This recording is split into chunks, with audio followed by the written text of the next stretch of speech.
Hello, and thanks for joining us for another Five Things podcast. I've got a special guest, and I would call you a friend at this point, but Evan Elder, living here in Las Vegas. Thanks for joining us. Of course, man. Thank you so much. And yeah, definitely. I would say we've definitely earned the title of friends. Yeah, and now I Been hope hanging out a good amount. Yeah, and I hope you're not too mad at me. I've been making you eat a quarter of my quesadilla. Oh no, smoking a cigar occasionally now. You're helping me to enjoy life a little bit more. Some Cabernet, some good wine. Getting into a little wine. Yeah, kind of let go of some of the rigid strictness, I guess. Yeah, well, we'll come back to that because you're pretty strict and disciplined. And I didn't eat my fries in front of you. I had like one of them. And dude, I'm telling you, don't ever think about stuff. No, I'm like just that. saying you become who you associate with, and it's true. Well, I hope it's a good thing. Yeah, it is a good thing for sure.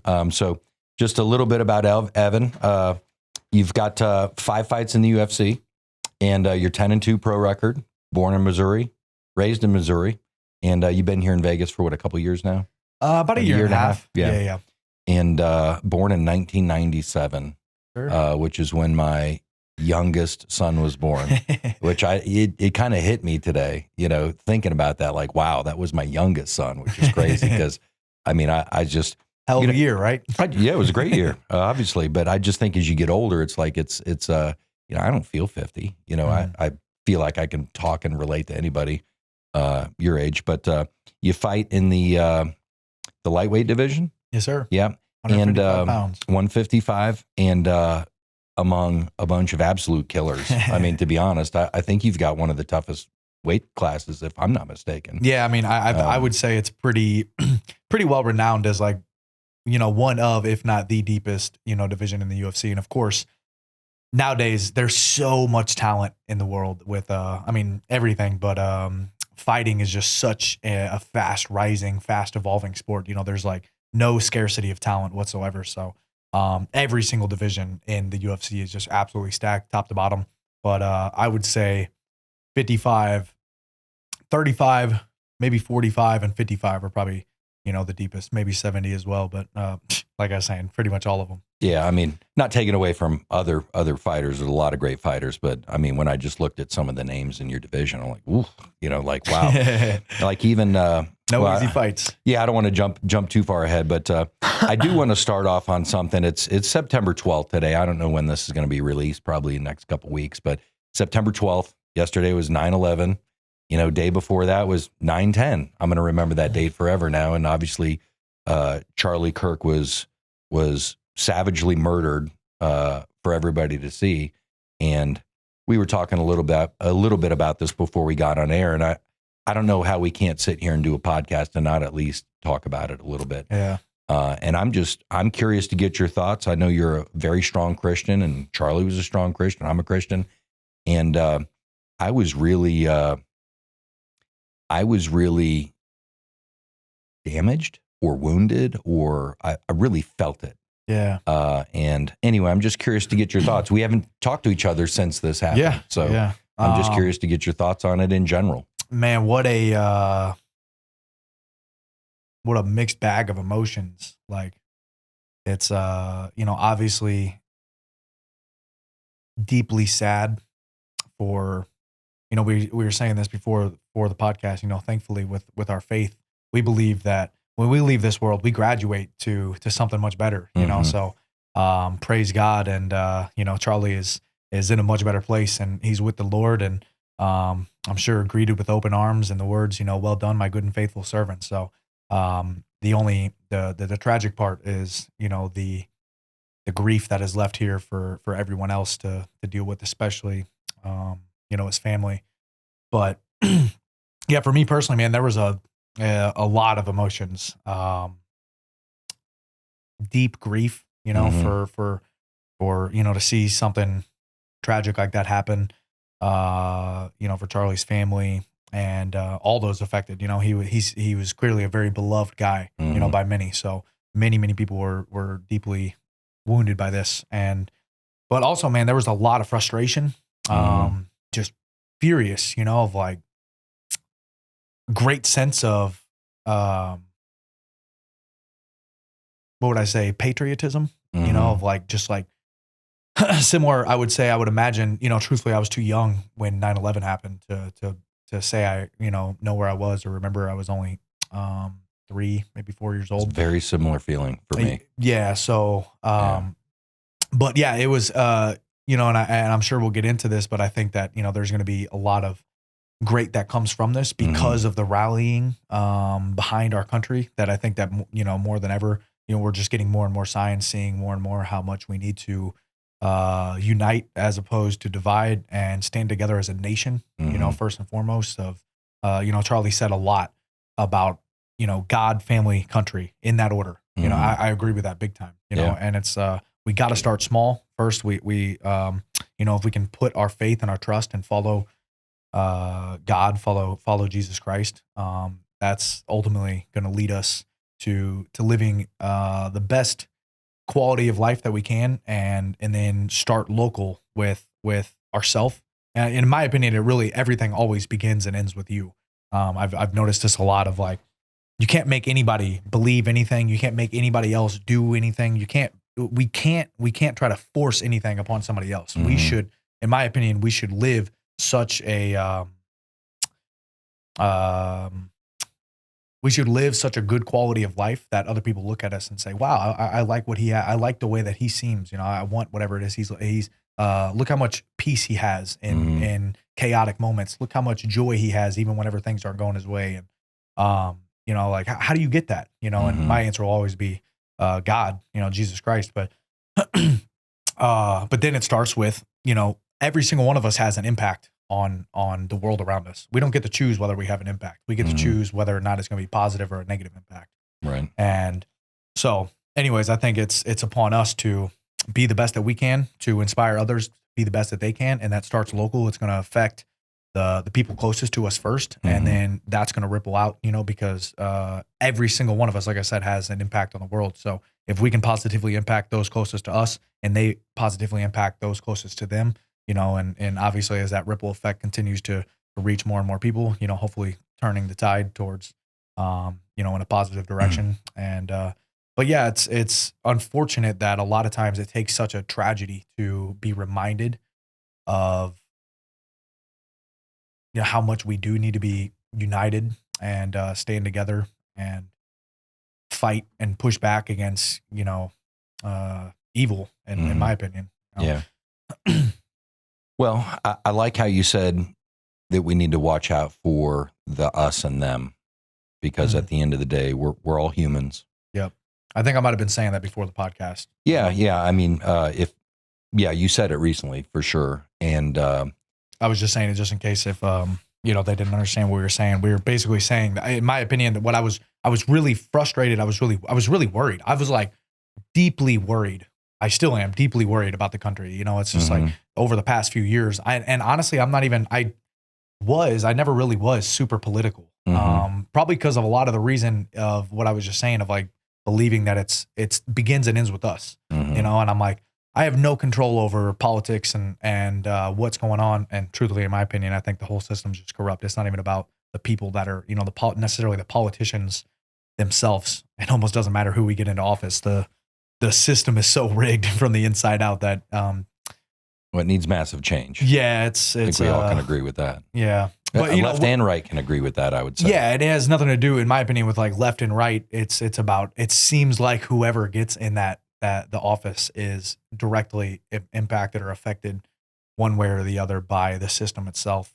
And even if you have great intentions going in, we might not be able to execute those intentions as well as we would hope or think, once you get there. And again, I'm talking out of pocket. I obviously have no idea what it's like to be in that position. So, but the othering I was talking about is like dehumanizing people. Yeah. Yes, exactly. Yeah. It's like, that's what, I really think that's where all evil comes from, it's like thinking that any human being is, a different thing or lesser than, somebody else. And it makes it so much easier to do horrific acts of evil to another person when you look at them as a subhuman, species of, some sort, like their side, like them over there. Sure. Like the fascists, the bigots, the racists, all the name calling and stuff. Yep. Yeah. Yeah. So if I'm chiming in on it, it was, I felt a lot of the same stuff. Obviously I felt grief. I felt righteous anger, I would say, is how I would describe it. Charlie Kirk is a Christian. He, there's obviously lots of misinformation, and I've been doing podcasts for a while. I've been working to have conversations for a long time, going back probably for 10 years. And my experience is that, there's Charlie Kirks, there's Candace Owens, there's Dave Smiths, there's Joe Rogans, there's all these people out there that are willing to have conversations. And I think those are great people because, debating ideas, debating ideologies and concepts, and that's how we get to the best place as a human, debating with data. If I feel as a business owner, ABC is best, I should be able to have data to support it. And if I come across another business owner who has, let's call it 10 more years experience, and he's pushing back on my opinion, if I'm smart, I'm listening to this individual who's got maybe more experience. Same thing with the UFC fighter.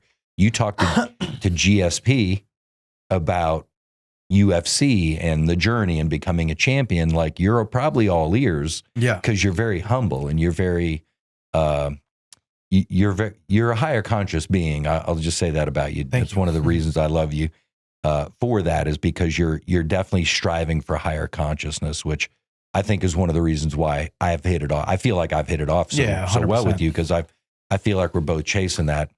But coming back to the Charlie thing, it's like, this guy, when I think about the sides, right, let's call them left and right, generally speaking, from my point of view, and I've delved into politics, I've spent a lot of time getting educated about politics and trying to have a good balanced opinion. And I've always been open to hearing somebody else's point of view. And I've changed my point of view on a lot of things based on conversations and opinions. So have I.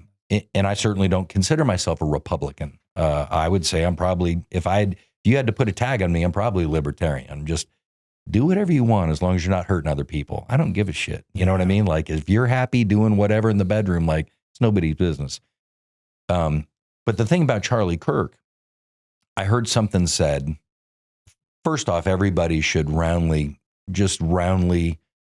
universally condemn shooting people you disagree with. Like, we cannot reward acts of violence. Right. We cannot reward the same way you can't reward, a victim mentality. Anyways, keep going. Sorry. Yeah, no, I agree with that. And it's the thing that was probably most angering to me is the fact that there were so many people celebrating it. I saw a thing on the TMZ behind the scenes when they said Charlie Kirk died, and you hear people applauding. Like, what kind of filthy humans are doing this? And I have empathy for them because they're probably in such a bad place. But that's not my initial reaction. No. My initial emotion was like, you want to celebrate someone being murdered? Like, I'm prior military. I used to own a security company. I'm pretty good at a lot of things. I'm not going to hand-to-hand fight you, but I'm good at a lot of other things, right? But like, I have initial thoughts of like, doing damage. Yeah, 100%. And then rage. Rage. That. Yeah. Like, that is not, like, that's you're going to do right. that. Let me put it on you and see how you feel about it. Let me see how you're celebrated then. Yeah. But in my opinion, that's where we have to really be careful, because there's a great quote, I believe it's by Martin Luther King, and he said, you cannot fight evil with evil. Right. Like, that is just going to create more evil. Right. You can't drive out dark with more dark. You need light, Exactly. Love is what beats the hatred, the evil. But that's the knee-jerk reaction that we have to be careful with. I agree. And that's what causes the separation and the otherism, or whatever you want to call it. And that's why we could applaud or be excited about somebody else's death, is because that thing is so much different than us. It's like, that's an opposing team. That's an opposing, they are so othered that it would be celebrated, that loss of life. It doesn't even feel like it's a human. Right. Yeah. It's probably because they've been fed, in my opinion, a lot of narratives, racist, bigot, anti, blah, blah, blah. When, my guess is those people have never really actually listened to much Charlie Kirk, Well, the problem, I would say too, is we live in such a freaking immediately gratifying society. We're so dopamine dependent that like we can't focus anymore. We can't focus for long bouts of time to where we can sit down and truly read and do our own critical thinking, to where we have to have our thinking done for us, and it's done in incremental short periods, clips, shorts, headlines, right. clickbaity, rage baity type headlines, right. and Instagram reels or TikTok videos that we don't really get to delve deep into the topic in the first place. And then we also almost never do our own critical thinking on this or fact checking. And I've been very guilty of this myself. I look at something online and I start talking to somebody about it, and then I find out, I'm like, oh, that was totally fucking propaganda. Like that was not legit. But that's just, and again, I think it's just something as human beings we need to realize as like just people is that, dude, I feel like I've dedicated my life to understanding myself, trying to be the best person, athlete, fighter, just individual that I can be. And all of that, in my opinion, comes from like the internal work, figuring out, attacking your weaknesses and figuring out, what I think, why do I think that? But it's really difficult work because you're constantly tearing yourself down. You're constantly trying to reveal all of the negative aspects and like the weaknesses and the faults and flaws. And, but so it's two big things is time and focus. Like I have to really spend a lot of time focusing on watching my thoughts, like, why am I thinking that? What was my knee jerk reaction? And a lot of this, again, it all started with me wanting to be the best fighter I could be. And then that transitioned into, me wanting to be the best person I could be and realizing how much I can take everything that I do on the mats, off the mats. And, so then it just became a full-time job of like, vice versa. Also, everything I do off the mats directly impacts who I am on the mats. If I'm cutting corners in my day-to-day life, if I'm not cleaning up after myself at the house and like being lazy on stuff I got to do, that shit will 100% bleed over into training. Right. I don't care what you think or believe. Discipline is discipline. It's one skill. It's not, I used to think about it like, oh, my discipline on the mat is great. I'm going to show up and empty the tank. I'm going to do everything else. But that discipline skill is, I actually heard, I think it was Benson Henderson talking about this not long ago on an Instagram reel or something, but he was talking about how he was running around the room. Their team was running around after practice, and he was kind of giving a talk as like the leader of the team, former UFC world champion. This dude knows what it takes to be an elite level human being. And he's like, you guys are on these mats for maybe 2 hours a day, 2 to 4 hours a day max. He's like, what are you doing with the other 22 or 20 hours of your day? That's where you're going to be a champion. What kind of stuff are you allowing to, what's your diet like? Not just physical, mental diet. What kind of information are you ingesting? And all of this stuff matters. All of it adds up, all of it accumulates, and it accumulates to equal the totality of what and who we are as a human being. So it just takes so much effort and so much work that I think a lot of times it kind of flies under the radar because it's easy for us to justify not doing the work by thinking, for one, it's not important. If we justify something as like, oh, that stuff doesn't really matter, it gives you kind of like a get out of jail free card. Same thing with like, if you play it off as like, oh, that guy's just better genetics, or I don't think like that, or I'm just an angry person. It's like, oh, no, you just have a lack of emotional control. But anyways, I kind of got off topic, but all of this to kind of get back to say that we need to work on ourselves as individuals and fix up our knee-jerk reactions to have more emotional control, to be able to regulate our thoughts, which translate into our actions. And our actions are what dictates the quality of our life. So if we're not careful about what thoughts we allow to be entertained in our mind, it will transmute itself into the actions that we take.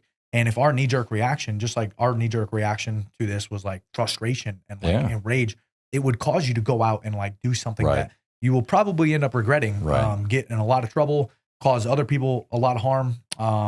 And it's like we need the space between stimulus and response is where all of our power lies. The time that I get stimulated from the time that I have something happen to me where it makes me mad, before I take the next action, that space is where all of my power lies. Right. I love the quote that our greatest power is the ability to choose one thought over the other. And So if a stimulus occurs to me that causes a certain thought or a reaction that I think is not the right way to handle something, I have to have enough emotional control to be able to catch that in the moment and be like, wait. I know I feel this way and I want to act this way on this, but I have to think about the Give it a long-term pause. repercussions. Right. And it takes a ton of emotional control. I mean, and I'm kind of getting off topic, like I was saying, but like I think it's a great point though that there's there are several good takeaways that I believe a lot of good will come from this actually long term. But I think that so many people are not knee jerk reacting. There could be so much damage coming back the other way. Dave Smith gave a nice little 3-minute talk I listened to today. It's like, let's call it the right. The right has 400 million weapons in the United States. Like if the right lost its emotional control, it's going to be bad, and he was kind of making the point like the left, do you want to keep poking this bear that is the armed militias, like ex-military guys like me? Like, thank goodness most people have great restraint to not respond. And I love what you were just talking about, that space between the emotion, all those swirls of emotion versus action, right? Mm-hmm. So for me, I hadn't really said anything publicly or social media or anything like that because I wanted to digest it. Yep. I wanted to process it. And one of the thing, I don't remember where I got this from, but I love it. The word responsibility. It's the ability to choose our response. So when we're not emotionally mature, let's call it, we react. Yep. And you see a lot of reactions. Yep. But when you feel it, and you step back and you don't react, you choose your response. Now we're acting, we're choosing the ability to choose our response. That's responsibility. So, at the end of the day, I want what's right for humanity in general, what's right for the universe, what's right for the world. And for me to go out and start MFing people and pointing fingers and all that kind of stuff, I do think there are people that bear some responsibility for this. Obviously, there's a shooter for sure, but the media, different things like that. But I think it's wise to point out how we're getting to an area. But I think we also have to realize that the goal is love. Mm-hmm. You don't fight evil with evil. You fight evil with love by being the example, and which just following up on what you said. Now, with all that being said, because I agree completely, there is a time where you do have to stand up to say, it's like where there's a time to fight. Right is right and wrong is wrong. There's a time to fight. And that's where I was so fired up, was like, it's time to fight. Like I love love and I want peace and I want happiness but man, sometimes you gotta fight back. You gotta push back against the resistance, of whatever that may be. Actually, I wanted to bring something up earlier that you were talking about how the one thing that I was really upset about is it seems like it was a direct attack on free speech because of what Charlie stood for, of having open debates like you were talking about. And I kind of see everything through the lens of martial arts, of fighting, because that's what I do. It's, probably the thing I just dedicate my life to, so it's the way I like to see the world. But anyways, I think that fighting is the most analogous thing to life, because life is a fight for all of us, just like all of this. It's a fucking fight, dude. Right? It's a fight, and it's not to be taken lightly. And the problem is, I think a lot of times, and I see even, in my opinion, I see a lot of problems with this in a lot of the modern Christianity. I see a lot of problems in this, and just the way that our society is going is a real comfort crisis, that we're addicted to pleasure and comfort and avoiding that fight, the hardships. So we live in such a good time. We live in such, praise God, we live in such comfortable times that we don't have to get up and physically fight every single day. We don't have to live in horrific conditions, that it really is like a serious physical struggle every single day. Speaking as Western civilization for the most part, there's a lot of people out there still grinding and have very tough situations. We're very fortunate. I'll tell you what, man. But you're right. There's a lot of seeking comfort. It's the worst drug.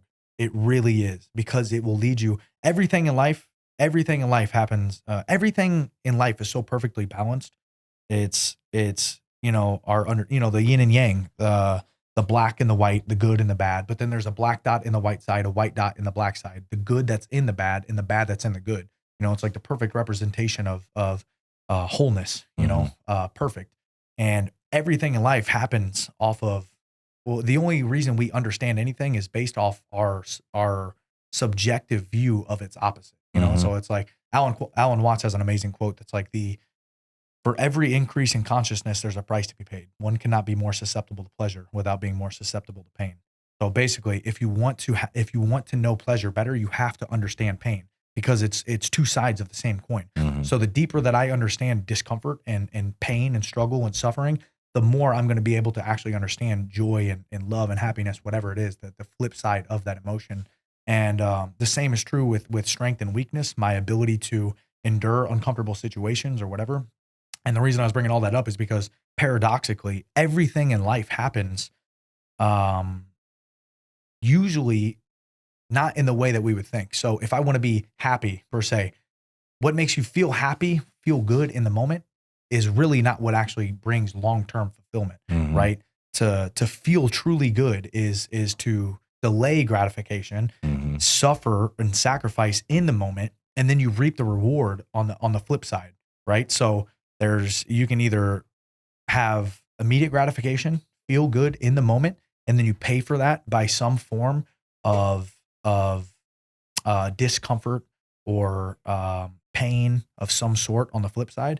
Or then you have the inverse, where you delay gratification and you endure suffering, or you do something hard, something that you didn't want to do, and then you get rewarded for that.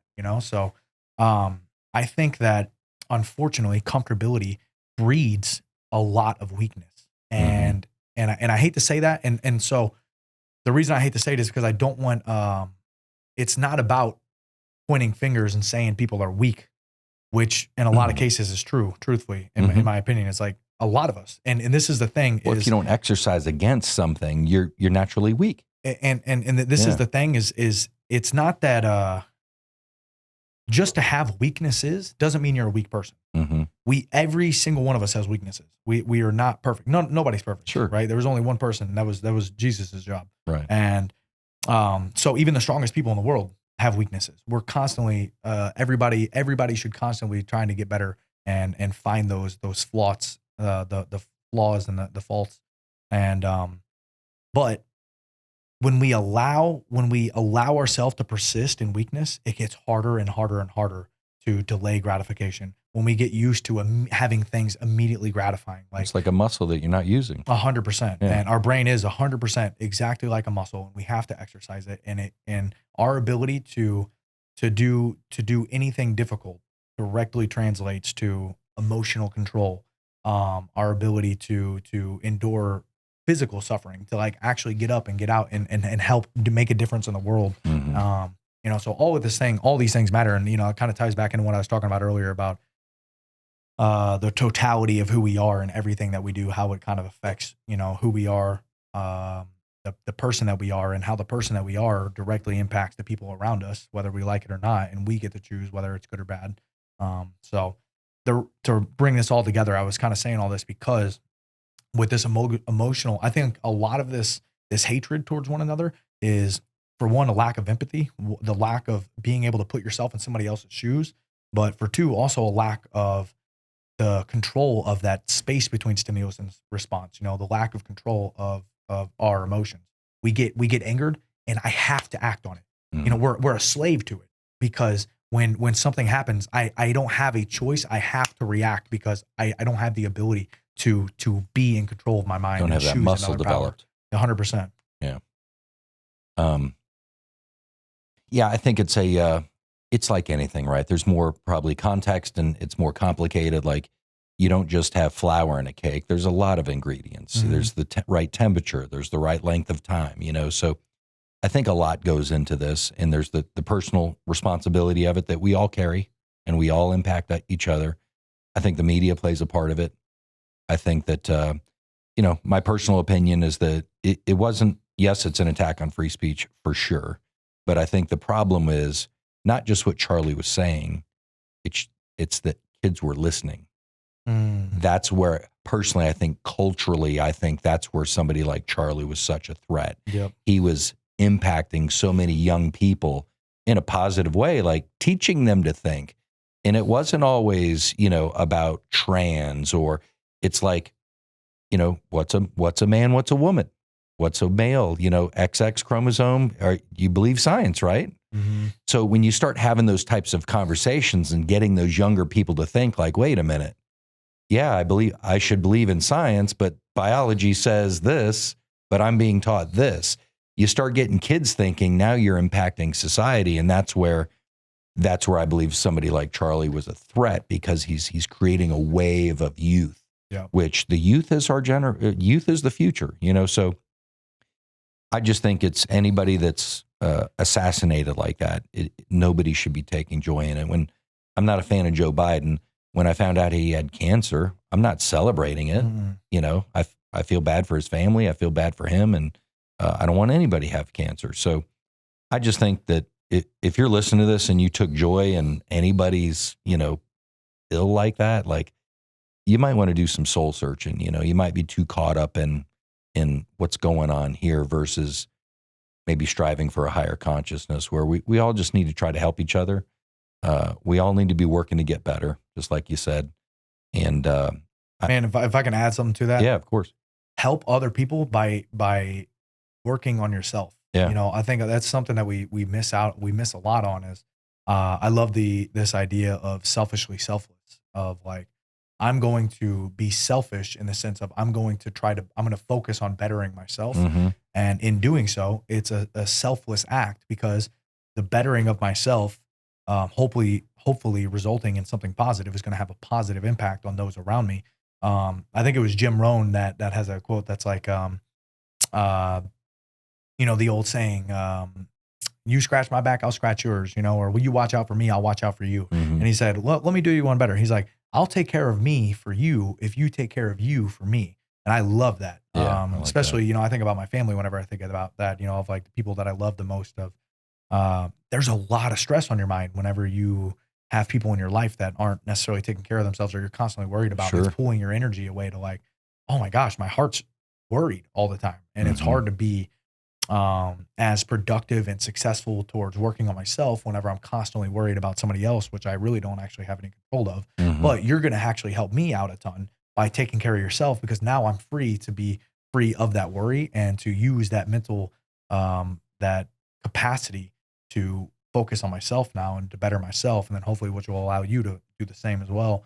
But yeah, I would say, a lot of times we think about helping other people by, trying to do things for them or whatever. But also remember that you're doing a lot for people by working on yourself, because you're going to have better emotional control. You're not going to lash out. You're going to be able to be nicer. You're going to be kind, and you're going to find yourself naturally doing the positive acts of kindness and stuff like that you want to see. So, Gandhi's quote of, be the change in the world that you want to see. It starts with you, man. Yeah.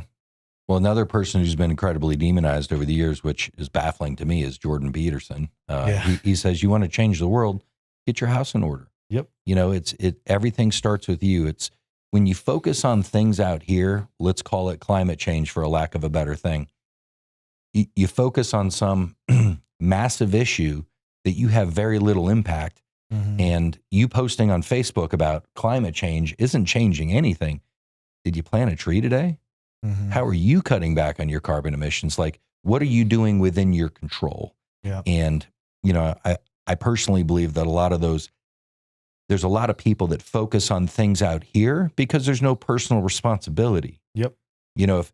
If I put all my attention out here, I'm not responsible to accomplish something. I'm responsible to get to work on time. I'm responsible. What are my charitable donations? How much did I volunteer? Yep. Is my bed made? Is my house in order? What's my credit score? What's my, budget look like? Those are things within your control.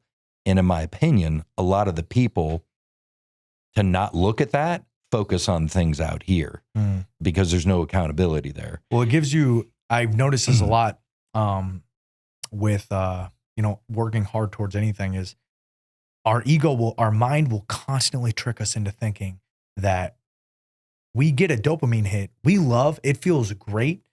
Dopamine is literally the molecule of motivation. It motivates us to do something that feels good again, do it again. Like it'll motivate us to do it again. And we get motivated, we'll get that dopamine response, even if we think about the work that we should be doing. But that's not doing the work, right? The only thing that actually matters is what you get done, right? So if I'm thinking about going to the gym and fucking being a champion, working hard, dude, tomorrow I'm going to fucking wake up. I'm going to get this run in. I'm going to, eat the right food. I'm getting this dopamine response of like, exactly. Yeah. And where I notice it the most is at night when I'm laying in bed, and I try not to even let myself think about this stuff anymore, because I'm like, hey, motherfucker, you didn't earn that. Like, it's good to plan. I'm a big planner. I'm like, dude, tomorrow I'm waking up this time, I'm doing this, but none of that matters if I stay up late at night and I oversleep the next day and I miss that run because I stayed up too late because I'm excited about thinking about the things I'm doing. Right. And the reason I'm saying all that is like, we get this feeling of accomplishment just by thinking about doing something, right? We think we're making an impact just by you get the physiological response, but just by without even actually doing anything meaningful, right? So we can put a post on Facebook about climate change and feel like, yeah, man, I'm fucking doing my part. Yeah. I'm doing my part. And in some ways, that is a part of it. It's like, we do need to speak up about, what we believe in, but also at the same time, I'll be honest with you, we don't all need to have an opinion on everything. Right. We should work hard on what we're doing and, be focused on, for lack of a better term, stay in our own lane. I don't really like the idea of that, because it's like, I don't think you have to be a scientist to, or like, what am I trying to say? You don't have to be an expert in a field to have an opinion. You don't have to be a mechanic to make a good decision on vehicles. Yes. You can look at reviews, you can look at data, you can look at reports and different things, and you do the best you can. Yep. But maybe I shouldn't have an opinion on a deep topic that I don't actually know the intricacies about. I would say maybe you shouldn't have a strong opinion. Yeah. That's a better way. We could say something like, well, I think about this a certain way, but what do you think? I'm open to your feedback. Give me some data if you're interested. Real quick, I meant to say this earlier, but when we were talking about what Charlie kind of stood for, is you were talking about how the openness to debate actually have like a resisting side, right? And we have to have that. There's an importance of, again, our mind is a muscle. Like, we are constantly trying to, I love that idea too, because I love that the mind is a muscle, right? And I think about, like, if you look at like a bodybuilder, fucking super jacked dude, whatever, and you can physically see like, oh, that dude has put in a lot of effort, a lot of reps. He's been very disciplined or whatever. I love the idea of like how the mind is a muscle, and it's the most infinite one, because I can't look at you. I have no idea what's under the hood. I'm like, dude, and it's infinite. You can grow it to such insane levels, such insane amounts. But it takes work, and it takes really deliberate practice to like really train that. That's what's hard, is that it's much easier for us to understand the things that are tangible, things that we can, like, I can tangibly feel and see a difference whenever I'm physically working out in the gym. But like, whenever I'm like doing anything mentally stimulating, working on a math problem, or if I'm trying to understand why I think, or if I'm meditating or doing any of anything to improve my mind, to like bring my mind to the gym, we don't really get like a tangible response. Like, even this is bringing my mind to the gym, right? Because there was a couple times I started talking and I was like, I don't have that well thought out. I don't have it well thought out enough to where I can articulate what I'm feeling and what I'm thinking, right? So I need to train in that area. There's a weakness, right? So, but we need, just like fighting, I need good training partners. I need resistance. Right. I need to be challenged. Right. Because if I'm not, I'm going to go actually compete in the world where it matters, right? When people aren't, when things aren't going to be nice. And I need to make sure I'm as well prepared and well thought out and well trained as possible. And that comes with overcoming resistance. And even now, whenever I get into the cage, I don't even look at my opponent as an enemy. Like, it's like, this is my resistance. Like, this dude is legitimately making me better. He's trying to kill me, like legitimately. And that's why there's so much respect and love, you know, for one another afterwards. In the community, is just because of like, I'm trying to kill you too, bro. And it's out of love. I'm going to make you better. Like, I'm making you better. You're making me better. And then hopefully we both walk out in one piece, and we're going to be better because of it. And I think the same should be taking into account whenever we're thinking about the mental gym, you know, debates. Like, I want you to resist. I want you to challenge me, because what'll end up happening, it's going to cause a greater level of good. It's going to be like, oh, actually, that's a really great rebuttal to what I said. I actually don't know. I don't necessarily agree with you, but I actually don't know why I don't have a good answer for what it is that you just asked, you know? So it's going to force iron sharpens iron. 100%, you know, as one man sharpens another, you know? Yeah. So, well, that's one of the things I loved about Charlie Kirk is like, when I, going back to the sides thing, like when I think about the left, censorship, they want to eliminate people off the internet. They don't want you to have a voice. It's weakness. And it's a weakness thing. It's not wanting resistance. I don't want to do what's hard. They don't want the resistance. And the thing about it is like Charlie Kirk not only was able to have the conversation, he gave you the microphone. He gave you the ability to resist him. Yep. And that's so honorable. And he literally invited it. He invited it. Please come resist. Like, that's what we're here for. And he put it out there. Yeah. And at the end of the day, you know, they hated him because they couldn't, he was probably. And you know what? I was thinking about this earlier is because it forced me to think, why have I been, it's exposed a lot of weakness in me of like, why have I been so fucking like mad? I've been so frustrated by all this. And it fires me up whenever I hear somebody thinking so contrary to me. And I'm like, why would you think that? And I'm like, whoa. Again, that's that space between stimulus and response. Sure. I got stimulated, and my knee-jerk reaction was like to, you know, frustration, some form of like weaker emotion. And I'm like, wait, that's usually just an indicator showing me like there's something here that I need to uncover, you know? And I'm like, why would I feel that way? Like, why? I don't actually care. Like, I feel like you should be able to think whatever you think, but I shouldn't want to punch you in the face for it. And why am I getting to that point? And, you know, of course, it's because it was so extreme. Like Charlie, like, you know, somebody literally died. Sure. That whenever it does get to those extremes, that's when we have to be ready to fight, you know? But anyways, the reason I was saying is the weakness, in my opinion, that it exposed in me was that, that I'm way too attached to some of my thoughts because I take it just by you, not even saying anything directly to me, but having an opposing opinion feels like a direct attack on me as a person because I've coupled these thoughts, these beliefs with my identity. Right. And that's dangerous because when somebody else thinks differently, now you can't even listen. You're immediately defensive because you take it as a personal attack. And it's not a personal attack. I'm just debating your thoughts and your beliefs. I'm sharpening, we're sharpening each other, right? The same way that it's not a personal attack when my training partner fucking kicks me in the body and drops me from a liver shot. It wasn't because he hates me. Like, actually, in some ways, it was a great thing. Dude, I'm glad it happened in here, not in the world when maybe I'm getting killed instead of, you know, having a ref stop us or whatever. So it's the resistance. We really need to find common ground with appreciating one another for strengthening each other.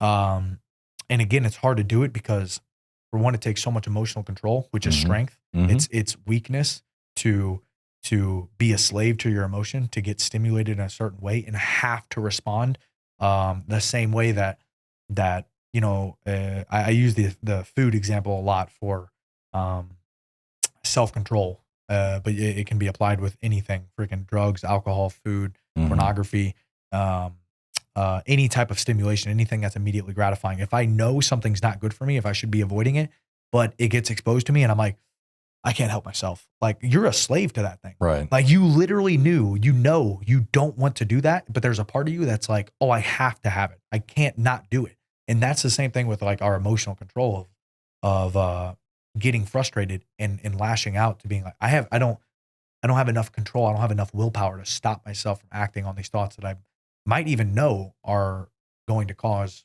long-term negative repercussions. Mm-hmm. Well, we were just talking about the coffee. The coffee struggle, because it's like, I'm a coffee drinker and I love coffee, and I'll skip a day once in a while and I feel it. Yep. You were just talking about you gave up coffee a couple days? For a week. Okay. But it was the first couple days that was super hard. Right. And I think, I've, tried to be very disciplined. And actually, I was really, really surprised how difficult it was.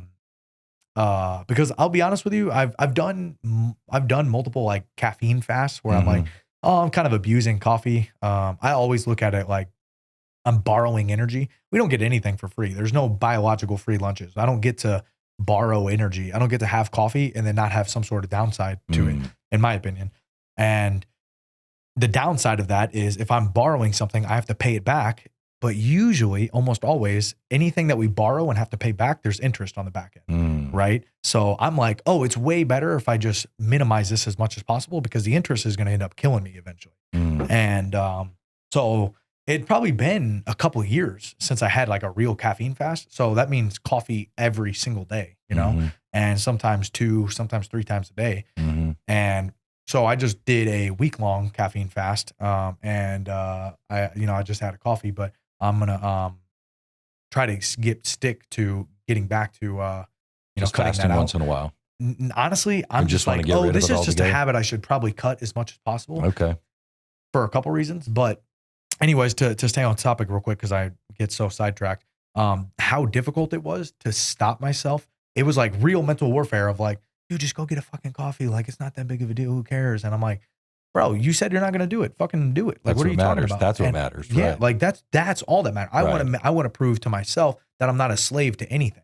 Right. That I'm like, oh, no. I have the willpower to be like, oh, this is immediately gratifying. But I mean, that's like the whole addicts, always say like, oh, I can stop whenever I want. Right. It's like, dude, I need to check myself on some of that stuff sometimes because that coffee was hard. Yeah. And, like I said, I like to look at myself as a fairly disciplined person. And anyways, it's that really just goes to show me how difficult it is to detach ourselves from a lot of the habits that we have, including our emotional and thought pattern habits, like thinking a specific way, conditioned to have an emotional response when, X, Y, or Z happens. And but yeah, for the coffee, the caffeine thing, I think, having peace of mind, stillness, like really being able to stop and like take a break to be able to like listen to yourself. I think there's a lot of power in that. And it's so much easier to do the less stimulated you are. It'd be like, think about like snorting a line of cocaine and sitting down to meditate. Yeah. Like those two things probably don't really go together, right? When you're super stimulated, you're gonna want to be up and doing something, right? Brain firing. And like I'm externally focused. I'm fucking knocking things out, checking things off my to-do list. But the hardest work of all is thinking. That's why so few people do it, and it's like that's an internal job. Like I have to like sit and just like, hey, why do I think about? Like, why do I think this way? Yeah. Like, why is it I get fired up whenever this happens? Why? And it's like that takes.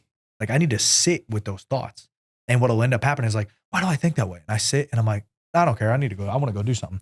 Like, and so you never get to that work. Right. You're just constantly sweeping it under the rug, and all of a sudden you got a fucking hoarder's house under this blanket. Well, it kind of comes back to just being lazy if you don't do the work. Thinking is asking yourself questions. That's all thinking is. Yep. And we have to learn to ask ourselves questions like. And I definitely want to get off the Charlie Kirk topic. I mean, we've been open the whole thing up with that, but it's like someone says, Charlie's a fascist. Okay. What's a fascist? Yep. Do you know what a fascist is? What is he doing that is fascist? And people will lose their minds when you ask them basic questions. Like you haven't even asked yourself these questions. Well, because again, it feels like an attack on their identity. Sure. And then there's a weakness component of like, well, don't fucking ask me that. I don't want to do the work to figure it out. Right. Like, so you're literally diverting responsibility. You're putting the responsibility back on them. Right. The ball's in just your court. By asking them a question. Yeah. Why? And when they can't explain it, they get frustrated. That's where the addiction to comfort comes in. Is that, oh wow, we're so addicted to comfort that I can't even take the time to do something that's the way I look at it is like it's our brain constantly wants to be stimulated. So in order to do something that's less stimulating is denying gratification, right? Like if I would rather read a book, right? I know I'm probably going to benefit more from reading a book than I am playing this video game. But holy shit, that video game is a lot more fun to my brain. Like that is way more stimulating. Fun right now. Dude. Right. I've been big on trying to, like, again, with the coffee, the caffeine. I kind of did like a little like dopamine fast. I listen to music and podcasts and audiobooks and YouTube videos like constantly. And whenever I was cutting the coffee, I also cut listening to everything. I was just like, dude, just fucking sit, like walk around the house in silence, drive in silence, be in silence as much as possible. I was just listening to some YouTube video.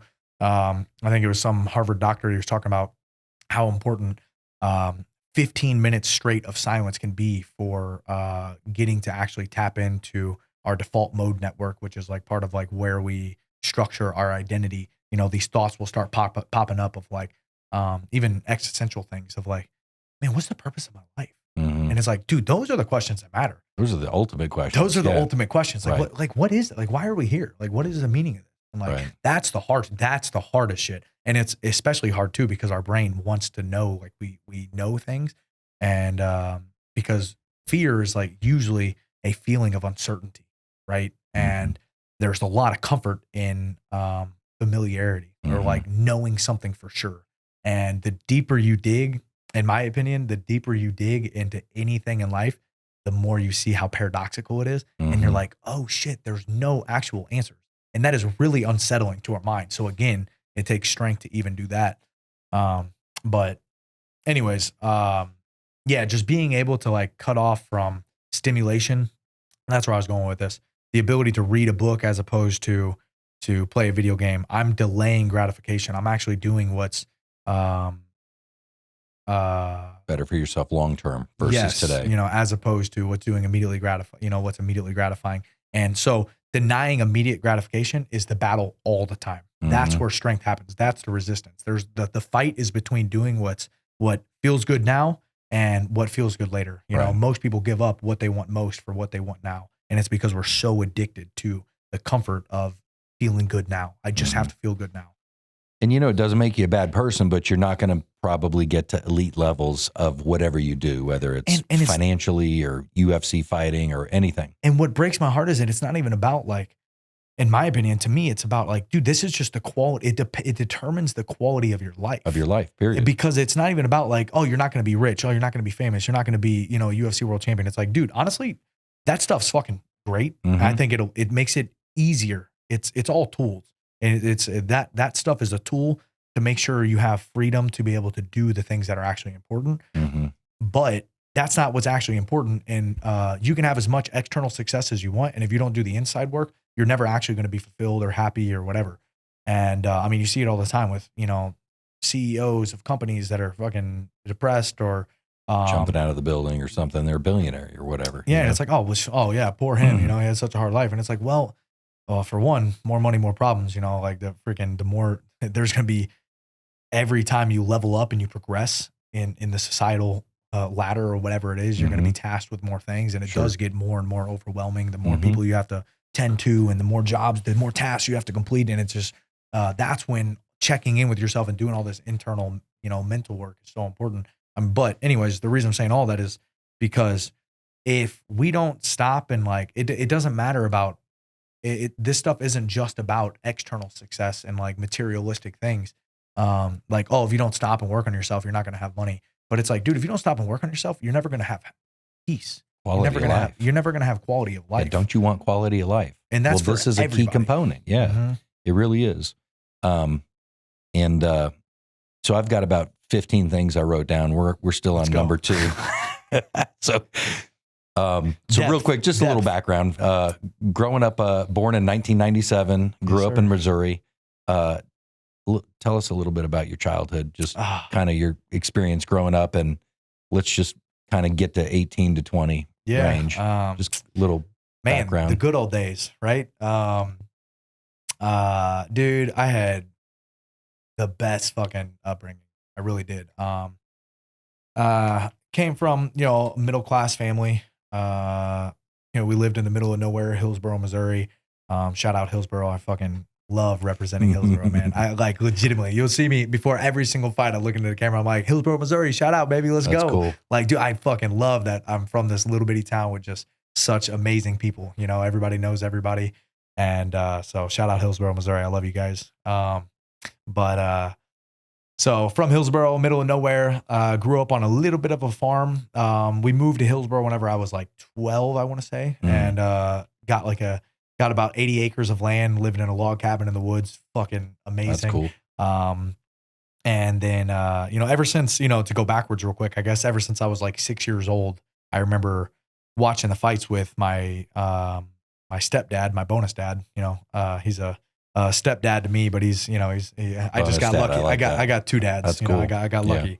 I have a great, amazing relationship with my biological father, and just got a bonus dad. So that's cool. I got a lot of bonus family. I do, and they're all family to me. So, anyways, so I remember watching the fights with my stepdad, and I just he was a big fight fan. Never trained martial arts himself, but we were always watching the TV and thinking like, oh wow, man, like what if that was you up there one day? And I felt like at 6 years old, that was like the calling God put on my heart. Like it just made so much sense. I was like, oh yeah, of course, I'm gonna be UFC world champion one day. Like that's what I'm gonna do. And so ever since then, I'd be freaking doing push-ups in my room. Me and my friends would. We'd get in fights at the bus stop. We would fight. Like my buddies would come over after school and we would just fist fight in my room. Like we just thought I just was trying to get better. Like it was never like, oh, I hate this dude. But I was like, bro, let's fucking train. Like, let's fight.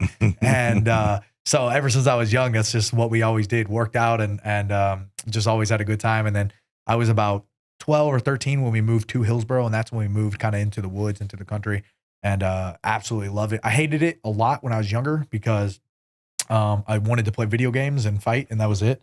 So if I had to be forced to do work, like go freaking plant a bunch of tomato plants in the garden, or go mow a couple acres of grass, like not as fun. Go tend to the chickens and stuff, and I'm like, dude, I don't want to be doing this. Fucking scraping chicken shit off the floor, like carrying bags of chicken feed. Yeah. But dude, looking back now, like what's so funny is now I'm like, oh my God, that's the goal. Like I cannot wait. Like that's my whole goal, is to have enough success to where, I hope I can do it real big to where I have a giant plot of land where I can have, like a compound, self-sustaining. Yeah. Of like my closest family and friends. And we just have, a giant orchard, garden, bunch of animals, basically self-sustaining, and just, because man, it's just, man, it's so good to spend life with the people that you love. And I've spent most of my life away from my family now. Well, I wouldn't say most, because I was 19, I guess, whenever I moved away for the first time. But it's been since I was 19 that I, was regularly home with my family and stuff. So I'd love to be able to get back to that eventually. So, but yeah, after moving to Hillsboro, about 13 years old, grew up on the farm there.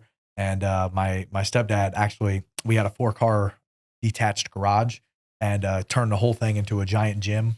And matted half of the thing, and had a couple heavy bags, a weight rack, and every single day, dude, me and my friends would come home from school. A couple buddies would ride the bus home with me. We'd go fucking lift weights, having no idea what we're doing. I'd punch the bag, no idea what I'm doing. We'd put on little bitty UFC gloves and just beat the crap out of each other, no idea what we're doing. That's wild. And man, it was the best stuff ever. One of my favorite memories is every time I'd have a birthday party, I would have so many people over from the school. There'd be like, 50 of us over at my house, and everybody would fight.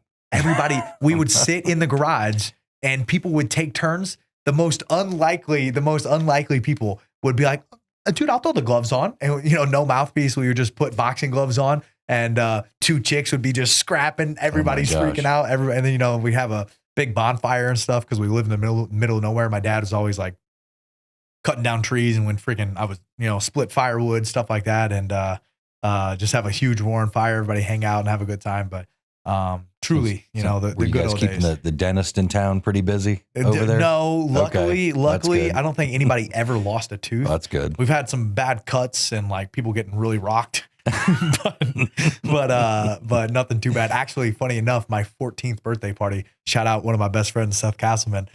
He was it was super early in the day. He shows up and one of the first people there, and immediately I'm like, bro, put the gloves on. Like, let's get a scrap in. Right. And this dude freaking Superman punched me right in the face, and it jacked up my jaw so bad. I couldn't even eat like birthday cake for my birthday. Oh man. And but no missing teeth or anything like that. Thankfully. That's good. So fast forwarding, you get into the UFC, you take a late notice fight, if I'm not mistaken, Preston Parsons. Yep. Up a weight class, right? Mm-hmm.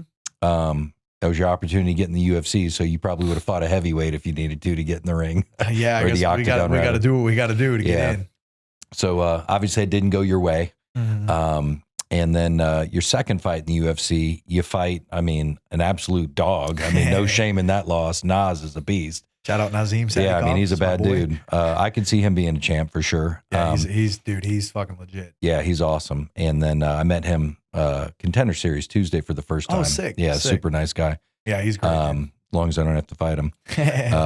But then you learn from those experiences, and then you go on a 3-fight tear, which is where you stand right now, and obviously getting over an injury. We'll talk about that right now. But what were you dealing with those first couple fights? And what type of advice would you give someone coming up, getting ready to get into the UFC? Dealing with a lot of uncertainty, that's for sure. My first fight in the UFC, short notice, up a weight class, all excuses. I was super ready. I was like 2 weeks out from another fight, from a regional title fight, UFC Fight Pass organization. So I was 7-0, and then this fight that I had coming up was against an ex-UFC fighter. And it was going to be my ticket to the UFC. I was like, dude, after I win this fight, I'm smashing this dude. And that's going to punch my ticket to the UFC. So don't be surprised when they call you. But they called me earlier than I was expecting. And I was surprised. I was like, oh, shoot, no way. I can't believe this is happening. And I think a lot of that caused me to be caught by the quickness of it, the grandness of the moment, like, oh my God, I'm in the UFC, And, it was only 4 days notice, so I didn't have a ton of time to, mentally prepare or whatever. So, which can't be underestimated. It's definitely a factor. I just like to I try not to ever give myself excuses, because I'm like, bro, you should be able to, if somebody walked in this door right now and tries to fight, like, well, I got to defend myself, Like, and definitely not trying to, I know you're not trying to build in excuses at all. Preston won the fight, yeah. But at the end of the day, like if you were giving yourself some advice, let's say 6 months before you ever made that fight, what are a couple tips you'd give yourself as far as maybe being mentally prepared? O'Day calls it the bright lights. It takes a little while to get adjusted to the bright lights. Dude, walking out into an arena. It legitimately is. Like, literally, it feel like, it's funny because you can literally, like, it feels like you can feel the heat from the lights. It's just so much more than, like, fighting on like little regional shows. It feels comfortable. It feels like home, it's like, there's not all this external pressure of, like, it doesn't feel like you're in the garage fighting your friends a little 100%, 100%. And that's a better way to put it, is like, it feels like home. It literally feels like home. It feels like I'm back home fighting with my buddies, and now it's like all of a sudden you transplanted yourself to a world stage of like, oh, hey, no pressure. The whole world's watching you. Right. Don't mess it up. And you're the first fight of the card. Yeah. And but again, this is all, dude, I love this shit so much because, again, I think fighting is the most analogous thing to life, and life is a fight for all of us. And who I am inside the cage directly translates to who I am outside the cage. And I truly look at the cage as like a forge for sharpening me as a man. And again, it just directly translates to the overall quality of life I'm going to have. So not only am I building myself as a fighter, but it's the quality of life that I'm going to have because of the hardships and the sacrifice, the trials and tribulations that I'm overcome. And anyways, all that stuff is mental though. All that pressure is subjectively put on yourself. It's how you're viewing it. Yes. Yeah. Because it's not now. Oh, dude, I get excited because I'm like, dude, that pressure, that fear, those nerves. John Jones says, it's okay to have butterflies, but get your butterflies in formation. Dude, I love that because it's like, dude, if the performance anxiety for anybody that's had to like perform in like a high stress situation. There's a lot of nerves that come with it, you know, and I think a lot of people truly have never been in a really high stress situation to where they understand those nerves. You know, it's like why it's easy to be an armchair quarterback sitting on the couch and be like, fucking covered in Cheeto dust. Why didn't this dude fucking, like, you know, like just like, get bro, up. Yeah, bro, just stand up, dude. Like, dude, you got zero actual understanding of what's going on. Right. And, but yeah, my UFC debut is like, I was just smashed by nerves. I've never had such a bad like adrenaline dump. But it's because I wasn't ready for the bright lights and I allowed the pressure of the moment to overwhelm me. And it was the best learning lesson I ever had, dude. Like I so grateful for it. Got the crap beat out of me, fought my heart out. You know, a lot of people were happy with my performance because I fought so hard, you know, I was in a lot of tough situations. You know, had 20 stitches in my face and, something just came to my mind, made me laugh. There's a shout out to Hillsborough, Missouri at the end of that. At the end of that, I get up and I'm like all bloodied. I'm the most exhausted I've ever been in my whole life. And I get up and I was like, they had the camera right in my face and I just got these gaping gashes and I'm just like, Hillsborough, I'm better than that. I'm sorry. I love you guys. And I'm gonna do a better job representing you, whatever. So, but man, dude, just such an amazing learning lesson. And again, it's, you know, I praise God for being able to view things in this way, that I don't look at it as, oh man, what a fucking failure. And I would be lying if I didn't, if I said I didn't look at it like that right off the bat. Sure. I think immediately it's hard to separate yourself from the. Well, you're undefeated at that feelings. point. You know, it's obviously disappointing. Yeah, dude. Yeah. It was very disappointing because I knew that I failed to perform the best that I could, like big time, you know, and that's what really upset me is like, I'm as cliche as it is. I was like, dude, all you can do ever is do the best you can. You know, if somebody beats me and they're better than me, it's all like, I got to get back to work. You know, I just got more work to do. But if I get out there and I beat myself, fuck, man, that's like 10 times more frustrating. So much more frustrating of like, so anyways. Well, it just revealed some things that you needed to improve and you just keep making those improvements. And a lot of it was fail forward. Yeah. Fail forward. I love that. Failed forward to understanding, how much I need to focus on dealing with the pressure of my mind, you know, of like, oh, I thought I had this stuff, a lot of it figured out with like the performance anxiety stuff. And, just got exposed, you know, to a deeper level of like, oh no, you got many levels to go, you know, so welcome to kindergarten, son. Yeah. And that's the cool thing is, I'm a big fan of David Goggins. I just love his mindset of just relentless work ethic, you know, of like, motherfucker, we're never finished. Like I'm getting better till the day I die. Right. And, but literally he has a book, his second book is called Never Finished. And, I love the idea of just like, dude, there's no finish lines. Every finish line is actually the starting line of your next race.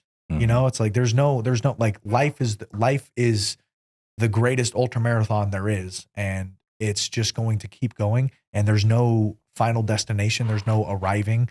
You have to, just continue to, you know, lace up your shoes, strap up your boots and get to work every single day because, you know, Kobe Bryant says, you know, you lost a game this weekend. Good. I'll see you at practice Monday. Like you won the game this weekend. Good. I'll see you at practice Monday. Like doesn't matter. Like we're going to get better. We got work to do. So if you had to give advice to, let's say a fighter, making their debut in 3 weeks, what would you tell them to get prepared for those lights? Is there anything you could tell them to help them outside of what I would say, of course, not being a fighter, visualization, you know, things like that, like preparing for seeing the arena. So when you're there, you can focus in on not being overwhelmed. And it's probably such a fine balance of appreciating the moment versus like, I got to be in the zone. Yeah, it's hard. I think, yeah, we can go in a lot of directions with this, but visualization definitely helps a lot. Sometimes it's hard to really visualize. That's something I love. I love visualizing. But now that I've had 5 fights in the UFC, it's way easier for me to visualize all of the process of being in the UFC of like, you know, getting shuttled there and all the professionalism of like, here's all the times we're doing everything right at this time. as opposed to being in the back at, Shamrock FC, where, the little organization I'm from back home. Yeah. To where, it's for one, you're just fighting in front of your family and friends. You're not fighting in front of the whole world, all this other stuff, but it's just way more comfortable. It's not as professional. It feels a little more loose.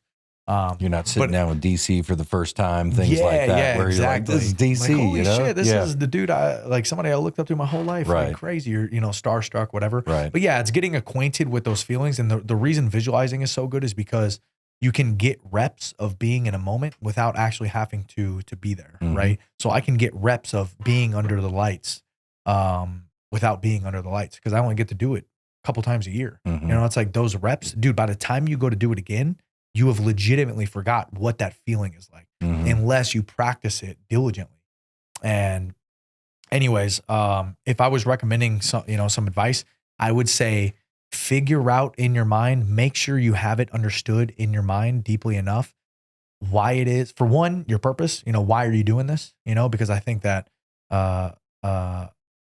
a man with a why can overcome anyhow. I love that quote. Yeah. So it's like, if you truly understand your why and your why is big enough, it doesn't matter the adversity and the challenges that you're going to face. Your why is going to drive you forward to help you to overcome those things. Mhm. So, figure out your purpose, the reason why, because otherwise the moment, might be bigger than you. And actually there's an amazing Inky Johnson, motivational video called, It's Bigger Than You. And, or It's Not Just About You. One or the other. It's been a long time Mhm. since I watched it, but one of my very favorite motivational videos, but just talking about, things are bigger than you. But also understanding that that pressure, those nerves, those lights, all of these like negative emotions, these like this fear, anxiety, that shit's a superpower. It's so much easier said than done to, it's like, oh yeah, dude, whenever I get out there, I'm nervous, or if I'm scared, I'm just going to fucking run head first into the fire. I'm not afraid of nothing. But whenever your body gets just fucking smashed by all those nerves, and like your arms are heavy, your legs are heavy, knees weak, arms are heavy, whatever.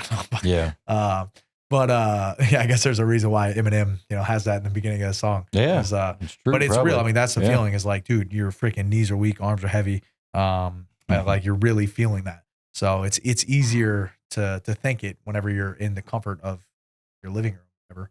But get acquainted with those feelings and know that, like, hey, if I can channel this correctly, this is legitimately a superpower. And learn to love those feelings. That shitty feeling of like butterflies in the stomach and my legs are heavy. Oh, why is this? Everything's feeling so much more difficult than it usually is. And it's like, yeah, motherfucker, that's why this is hard. That's Yeah. why this is hard. It's supposed to be hard. This Power is why. of the mind, right? Yep.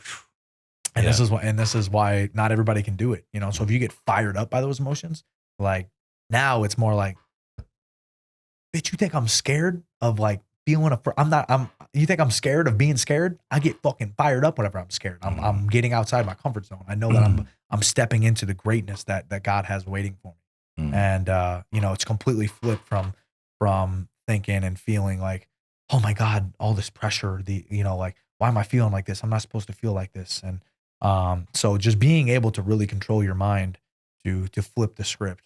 Being comfortable, being uncomfortable. Yeah, In a way. it's 100% that. Yeah. And it's like, it's funny because that's so cliche, because it's been so overused in a sense, but it's like, there's a reason why things are cliche, because those words have a lot of meaning. And but there's a lot of truths, deeper truths that lie underneath that. Like, what all does that mean? Being comfortable being uncomfortable. Yeah. And there's a lot of levels to it. So yeah, just get comfortable with the pressure. So diving into you a little bit more as a human, you can just tell. I mean, I knew this within 10 minutes of talking to you. You're very into like learning and growing, and you could tell you're diving deep into trying to become the best human you can be, and elevating your consciousness. When did that start for you? Man, that's a great question. Did it start with MMA, just trying to become the best athlete you can, and kind of took you down that path? Yeah. I mean, what's funny is it really started ever since I was 6. Like once that seed was planted, and once I was like filled with that fire of, my purpose of like, oh, this is what God called me to do. And I know now, looking back, I didn't consciously understand. I was way too young and was never very educated. I was always dumb in school. I always fucked around. I didn't want to do anything except for play apply video yourself. games. Yeah, I didn't care. I was Yeah. like, I'm going to be a fighter. I don't need to learn this math. Like, what are all these shapes about? Right. Geometry and stuff. But so I was very applied. I didn't apply myself in that area, but I was super applied in the things that I wanted to do. You know, I thought I wanted to be a pro gamer, so I was super applying myself there. And I obviously always wanted to be a fighter, so I was very disciplined and diligent when it came to like being at the gym every single day and doing the extra reps and getting extra work, whatever. So I would say it's definitely started with that. It definitely started with my desire to want to be the best fighter that I could be. And I would say when it really turns into, so whenever I was 19, I lost my third amateur fight. I was 2-1. So it was my third fight. And I got beat to a dude that ended up being in the UFC. It was his last amateur fight. But it was it was like another failing forward of like, oh dude, I thought I had it all figured out being back here in the comfort of home, being in the same home gym that I started with whenever I first began. And I'm like, if I want to do this stuff, like I say I want to do it, I need to go get out into the world and like go pursue. I need to hunt down the best training that I can, not just being happy and grateful for the training that I have, which is important as well. But like, dude, we have to seek challenge. Like we have to pursue it. Right. To really actually get better, we need to like not just wait for challenges and stuff to arise, but like I'm constantly chasing challenge. Yeah. And so I needed to go get in a room where I was getting smashed every day.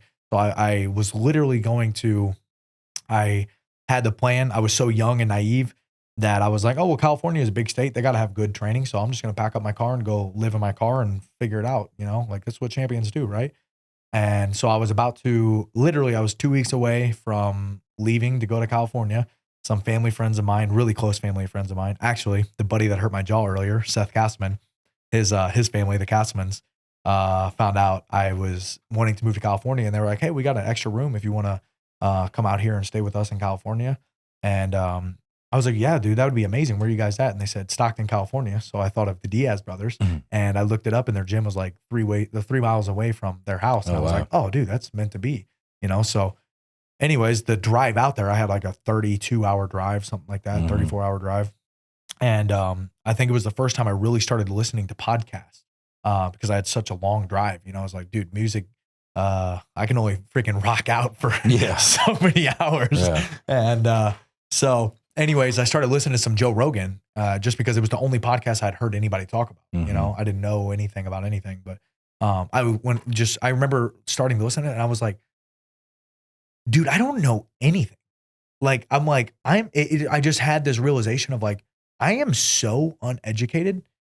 A lot of people always patted me on the back for being so disciplined when it came to like, being in the gym all the time. That's where I got, part of where I got my nickname, the Phenom, whatever, is like, they saw a young kid just, I was very intelligent with my work ethic, with like discipline, as I was very blessed in that area. And, people be like, oh, you're wise beyond your years, because I'm like, oh yeah, if you want, good things out of life, you got to do the hard stuff. And like, I knew some of these, cliche, truths of life, but I was super uneducated. Like I didn't know anything about anything. So I started listening to Joe Rogan and I'm like, dude, who's so damn well-rounded about so many things. Yeah. I'm like, wow, this is so interesting. Like I should know more stuff. Right. Like literally it was that simple of a thought of like, I should know more things.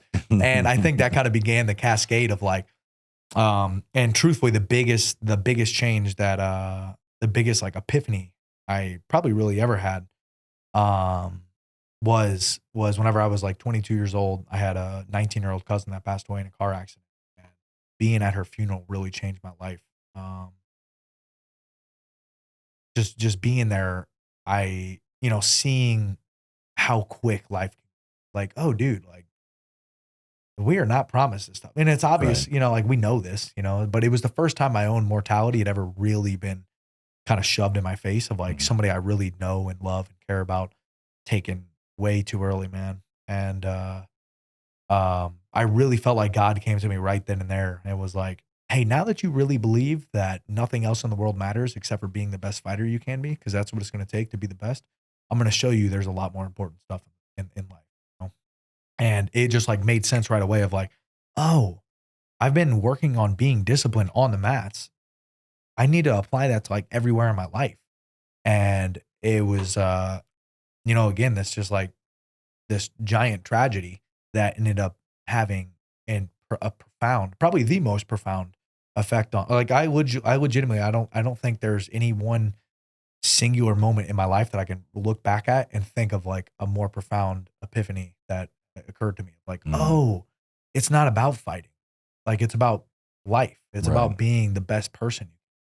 And it just made sense that I'm like, oh, now I need to transition to, or translate, not even just transition, but translate all this effort I've been putting into the mat and translate it all everywhere those principles. else. Yeah. All those principles, the hard work, discipline, sacrifice, camaraderie, and all of the great things that martial arts teach you. Accountability. Yeah. Dude, I mean, it's the best. Martial arts is the best tool for self-mastery that there is, in my opinion, because it's so all encompassing, physical discomfort, how to train your emotions. When you get punched in the nose and your eyes well up with water and like you're hurting, like it hurts, it really hurts. And you want to just lash out, like, motherfucker, I want to get you back right away.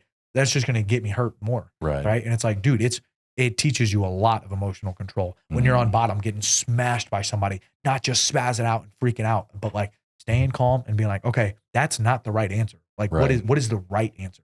I feel this way. What is the technical move? What is the correct next step? And so, anyways, under duress.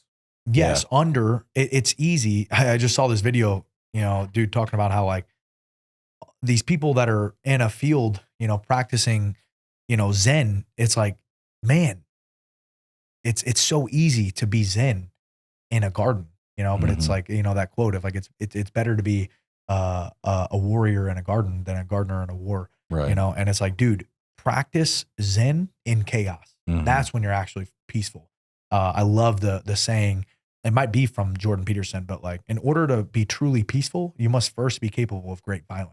Because if you're not peaceful, if you're not capable of great violence, you're not peaceful, you're harmless. And it's really true. It's like, it's really easy to think positively when everything's going good. It's like, can you do that when everything's going bad? Sure. And man, that's one of my favorite things in martial arts. But I forgot what we were originally talking about. But my cousin passing away, that epiphany was really one of the biggest, life changing. Really changed the trajectory of my life, I think, and that's what it was. Kind of created a hunger, try to grow and learn, and try to become your best. Yes, yeah. That's where it kind of cascaded the like, oh, I need to be better in all areas of my life, and it got me into, reading and wanted to be the best, understanding my body and my mind as much as possible, and everything outside the mat. Yeah. So you end up in Stockton with the Diaz brothers and doing some training there. Yep. And obviously had some great experiences there, I'm guessing. Yeah, dude, that was amazing. Especially as a freaking 19-year-old kid. Like, Nate Diaz was really the first like star I had ever met. Actually, I have a pretty crazy story of how that all came about, is because whenever I first moved out there, I was going to pack up my car and just head out to California, drive around. Go ahead. I don't want to cut you off. No, you're good. I was just going to go pack up my car and drive around and find a gym, whatever. And then my family friends called me and they were like, hey, we got a room, come stay here. And so I was like, oh, they're just going to put me in Stockton. I'm going to see where the Diaz Academy is. Yeah. It felt like God 100% was like, here, I got you. Like, go, come here. And so anyways, I was getting ready. I was, 2 weeks out from leaving whenever my family friends called me and stuff. And my family's like, are you going to like, shouldn't you like call and talk to the gym to like make sure you can come? And I'm like, man, I bet they get 100 calls a day on dudes that want to be fighters and what's it take to come train with you guys? And I'm like, man, as long as I show up, I've always thought about being undeniable. Like, I love the word undeniable. Like, if I show up and I work as hard as I possibly can, treat everybody well, pay whatever they ask me to pay, I feel like I shouldn't be denied, And maybe that's a little bit of an arrogant way of thinking now that I look at it, of like, hey, just because you're willing to try doesn't mean that you've earned the right to be in an elite level room. But thankfully it worked out. But it didn't work out right away. When I first got out there, their gym was shut down. They closed for months because they were moving. They were moving to another gym. And I had no idea. I didn't know how to get hold of them because the gym was closed. So I would call and they would just ring. And I remember sitting outside the gym for a couple hours every single day for almost a week. I'm like, dude, somebody's got to show up. Like, I just uprooted my whole life, came out here. Right. And I'm like, I got to get some answers. And even other fighters kind of doing the same thing I did came up and they're like, hey, are you like a part of the gym? And I'm like, bro, I'm waiting for somebody else to show up so I can ask them questions. I ended up reaching out to everybody on the Nick Diaz Academy Instagram page that was tagged in all the pictures. And I was like, hey, my name is Evan Elder. I'm 19. I just moved out here. I'm trying to train with you guys. Right. And like, finally, one of them got back to me and they were like, hey, the gym's just closed for a couple months. We're moving, should be open, a couple months. We're not sure when, but for the meantime, go train at our affiliate gym, Gracie Fighter, in Manteca, which was like a town down. So I went and trained at this little gym, got some amazing training, great coach out there, Darren Cooley, super high level jiu-jitsu. He helped me a ton. And anyways, long story short, I saved up what I felt like was a ton of money at the time, worked my ass off back home before moving out to California, sold a bunch of shirts and stuff like that. Before I knew it, dude, that money was gone. I was like dead broke. Like I was like, literally, I remember I had a Pringles jar, like one of those small Pringles jars full of change that I was like buying In-N-Out burgers with. And that was like, that's how low my money was. Survive, yeah. And I remember I was pulling in, I think 2 In-N-Out burger one day and I clipped my freaking tire on a curb and it messed up my rim and everything. And I took my car to the shop and they're like, dude, you got to get a whole new rim and it's going to be like $500. And it just broke me. I was like, bro, I moved across the country to train at this gym. I'm training at, it wasn't where I wanted to be. I'm training at some other gym. Never even got to train at the Diaz Academy. Is everything going wrong? All of my money's gone. Yeah. And I'm like, I fucking failed. Like I literally, I was on the phone with, I had a girlfriend at the time back home. I was on the phone with her and I was like, dude, I'm giving up. Like I'm coming home. Like I fucking failed. Can't believe this didn't work out. Yeah. And cause I'd always been under the impression of like, man, as long as you try your hardest, like, you give the best you got and everything's going to work out. Yeah. And I was like, dude, I thought I tried. And it did. And it did. Yeah. It does. It does. Story, hey guys, it does always work out. Yeah. I truly believe that. But anyways. So you're broke, you're on the phone, you're getting ready to pack it in. Yeah. About to pack it in. And my girlfriend at the time was like, you know what? You're probably just super stressed out. Like I'm sitting in the mechanic shop, like waiting for my tire to get changed and stuff like that. They had to order a rim. And so she was like, just go outside and go for a walk. Like just get some fresh air. And I was like, I don't have anything else to do. Fucking super negative. Like got outside and I'm walking down the street and this blacked out SUV pulls up next to me and it's fucking Nate Diaz. And to make this make sense, when I was training at the small gym that they told me to go to while the other gym was closed, I had met a guy named Rudy. Rudy was good friends with Nate. And there had been a couple times when we were working out at a local gym. It's called In Shape, just like a weightlifting gym. I saw Rudy there and Rudy recognized me from the gym and he was like, oh, hey, what's up, man? And he was like, oh, I'm with Nate. Like, I'll come introduce you to Nate. So I got to meet Nate Diaz a couple times. And he recognized me walking down the street. He pulls up to me. He's like, bro, what are you doing walking? In a just fucking great example of like how cool of a dude Nate is. Like he really is like a top-notch human being. And pulls up next to me and is like, hey man, what are you doing walking? And I told him, I was like, oh, I'm just waiting in the shop, waiting for my tire to get changed. And he's like, well, bro, we're going to the new gym. If you want to hop in and come help us, unload some gear. They had a ton of gear they were taking to the new gym, trying to get it, ready. So I was like, bro, yeah, that'd be amazing. And hopped in the car. He drove me to the gym. I helped him unload and I brought a bunch of stuff in. The head coach was there, Randy Spence, and they were like, hey man, thanks a lot for helping out. And the gym's gonna not be open for a while, but we're gonna start training as soon as we can. So he's like, we're actually gonna train tonight. They just had some mats on the floor. Whole gym was tore up still. And they're like, if you want to come train with us tonight, we're training gi at 7. If you want to come train. And I was like, dude, that's the whole reason I moved out here. So literally, dude, the moment I broke, the moment I was like, I'm done, dude. Like I gave up. I threw in the towel, like 100%. I was like calling my family, about to tell them like, hey, I'm coming home. Collect some cash so I can get home. Yeah. Like I need to figure out how to get home. Right. And God's like, no. I got you. Like You're right where you need That's to so be. cool. And then so I ended up staying there for another year. Moved back home.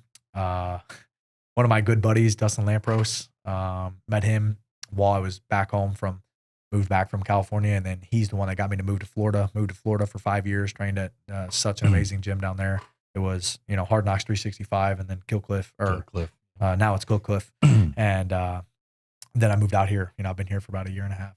That's And now you're scrapping and tangling with Joe Schilling and Charlie Campbell. I mean, two killers. Yeah. No, I got a fucking amazing squad of people out here. I say it all the time, man, and I hope it never gets worn out. But the greatest blessing of all the amazing blessings I've had in my life are just people that God has placed in my life, man. It's like everywhere I go, I get such high quality human beings in my life, and it's such a blessing, the people that we get to spend our life with.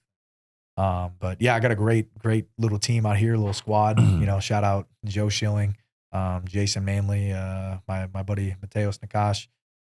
There's just so many more, so many UFC fighters and stuff that I get to train with on a daily basis. And at the UFC PI, I just mangled my ankle, had to pull out of this fight, but dude, it's healed so fast because I've been getting worked on twice a day, every single day at the UFC PI. Such a blessing. And man, God is good. God is good. I tell you, just as having been to the PI a few times and obviously being around you guys now a little bit more and stuff, like, I mean, what an asset that place is to, I don't know why there aren't more fighters here, to be honest. I mean, that place is awesome, just to have that kind of support and just walking around the building, you just see killers everywhere, and just being in that environment, it's pretty awesome. Yeah, it's super motivating just to be there. It's one of my favorite parts of man, like you were saying earlier, you are who you surround yourself with. And dude, every single day, like you get to walk in and I'm seeing world champs and people that are Rob and Aljo walking by. Yeah, it's just Forrest Griffin walking around. Yeah, it's no big deal. Crazy. For one, that'll help desensitize you to like the bright lights. Yeah. All that pressure and stuff. You get a little more normalized being around all that stuff. Kind of helps with that the imposter syndrome, of like feeling like you don't belong. It's like you kind of get accustomed to being like, oh yeah, I'm one of the guys, Right. So, so it's like, obviously that's a great factor. And the, I would say, you were like, I wonder why more guys aren't out here kind of taking advantage of this. And it's still, it's a big move, I have never really experienced too much resistance, when it comes to like having to uproot my life and like go chase something, because I thought that ever since I was young, I was like, oh, it's just what you have to do. Yeah. So, whenever I lost an amateur fight and I was like, oh, it's time to move. Like that. And it's like, okay, this is what, I've heard Michael Bisping living out of his car, and Jose Aldo, living in terrible situations. So many guys, they sleep on the mats at the gym. And, and it's like, I'm like, oh yeah, it's just what a champion does. Like that's part of the story. Like it's going to be part of the story whenever I'm telling my, my journey one day. I think Hamzat, who's now the champ, sleeping in a janitorial closet or something crazy. It's like, literally, man, so many people have that story, and not just in fighting. It's with anything. Like in business, I could tell you, there's plenty of times. Yeah. I mean, starting a security company, installing security systems out of the back of my Mustang. I mean, you do what you got to do, Yeah. I mean, you just grind and make it happen. But we could jump topics. You're a wealth of knowledge on food, diet, like just the things we've talked about. We were talking about the other day how you found out you were overtraining and you weren't having enough recovery time. But where do you get a lot of your information around food and diet and things like that? Dude, it started really, like I was saying, kind of after my cousin's passing. Whenever I was 22, I was actually back home because I broke my jaw, and I had this epiphany at her funeral, and then I had to I was working in lawn care for the Castlemans, my good family friends. Actually had a business back home, and love those guys, man. Huge shout out to the Castlemans. I love you guys. But I was working for them and saved up some money so I could get back to Florida, where I was when I broke my jaw, back to training at Hard Knocks in Killcliff. And when I got back, again, I was kind of going through this new transition phase of like, oh, I got to be better everywhere. Like I need to be not just on the mats, everywhere. So I remember every single day when I would come home from from practice, I would make my food and I would just sit and watch YouTube videos on like, I would just constantly, what's amazing about knowledge is I think that it seems so overwhelming a lot of times. Like, how in the world am I going to figure any of this stuff out? There's so much to know. It's like, well, just take one step and then the next step is going to appear. Like you're going to figure out it's going to show you where to take the next step. That's all it takes. So you got to take the first step and you're going to have a question of like, oh, I didn't understand what he said. What does that mean? Go look up what that means. And, oh, I understand what that means now. And then now you watch a video on what that is. And then that video will transition to another thing, whatever. So I just started watching videos on nutrition for athletes. I would just type into to Netflix. I mean, not Netflix. YouTube. YouTube. Yeah. YouTube University, baby. I should have a freaking PhD by this point. No, I'm playing. Yeah, for real, dude. I think there's just so much access to information and knowledge and so many great channels. And shout out to capitalism for, like people get rewarded for putting out quality products. Incentivized to put out good information. You're incentivized to put out high quality things that people are going to benefit from. If you put out a product that people are going to enjoy and benefit from, then you're going to get rewarded. So people are rewarded for putting out high quality informational videos. So it's like, dude, go look. And now there is a danger in that. There's like you get lost down some rabbit holes of stuff that really is nonsense because. But fortunately, again, going back to me having amazing people in my life, I've always been blessed with being able to seek out, oh, I don't know who to talk to about nutrition. Let me go to my strength and conditioning coach. They don't have the right answer for me. They'll point me to somebody else. And I go find somebody that really knows what they're talking about. And they give me some information. And now I can go take that information and go look up online, and then I'll find out my own stuff. And then maybe I'll run it across them. Hey, does this make sense? They're like, oh, no, you're kind of going wrong direction with that. Like, oh, shoot, I'm glad you called me. It comes back to what we talked about right out of the gate is vetting information. Yep. Vetting stress testing your opinion. Yep. Yeah. You got to have the resistance. You can't just think whatever you're learning is like, oh, got it. It needs to be put up against, an opposing force. Yeah. To be battle tested, and to see what holds up. What remains is like, okay, well, that must be good. And what something that I noticed a lot when doing this was watching as much, just getting as much information as I could and not taking everything as fact. Bruce Lee has a great theory I love of like, or just a quote, I don't know if it's a theory, but is research through your own experiences, keep what you like, discard what you don't, add what is uniquely your own. I love that. It's like you have to research your own experiences. You have to try it yourself. You can't just take somebody's word for it. Research through your own experiences. Of that, keep what you like. Like the good stuff that you find, hold on to it. You're going to come across bad stuff, let it go. It's all good. We're not supposed to hang on to everything. And then at the end of the day, you're going to add your own little sauce and add what is uniquely your own. So one of the things I noticed though from watching like a shit ton of YouTube videos was just like a lot of people would say some had different opinions or different views as you're going to get on anything in life.